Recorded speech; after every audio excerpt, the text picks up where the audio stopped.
Hello and welcome to the class dedicated to the discussion of rational and irrational numbers.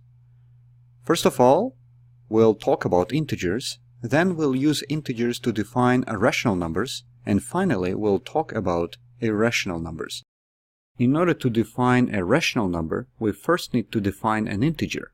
An integer is a whole number, which can be negative, 0, or positive. For example, take the following numbers: minus 1000, minus 30, minus 1, 0, 15, 300, and 70,000. These numbers are integers. Now we are ready to define a rational number.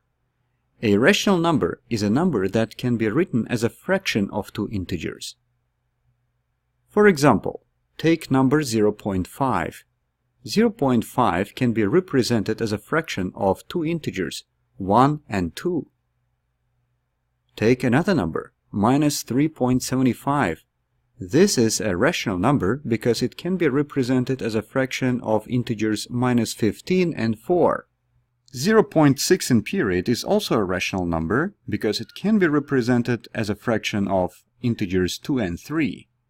By the way, when we say that a number is in period, we mean that it's infinitely repeating. Any number with a finite number of decimal digits is always a rational number. Take, for example, the following number, 3.4516. We can represent it as a fraction of two integers, 34,516 and 10,000. Well, we can simplify this fraction, and we can find that actually 3.4516 is a fraction of two integers, 8,629 and 2,500. Some numbers with an infinite number of decimal digits can be written as a fraction of integers. These are the numbers with infinitely repeating groups or periods of decimal digits. We already saw such a number, it was 0.6 in period. Let's take another example. 2.456 in period. In this number, 456 will be infinitely repeating. We can represent this number as a sum of 2 and a fraction 456 divided by 999. And as a result, we'll obtain that 2.456 in period is represented as a fraction 818 divided by 333. There are also irrational numbers. An irrational number is a number which is not rational. In other words, it cannot be represented as a fraction of two integers. There are very important examples of irrational numbers. For example, number pi.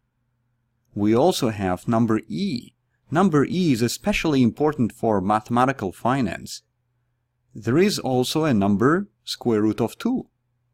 It is possible to give many more examples of irrational numbers. There are in fact infinite number of them. But fortunately we don't have to deal with them directly. While there is a deep theory surrounding irrational numbers, we will always use irrational approximations. Take for example number e. If we approximate it to 9 decimal places, it will become a rational number.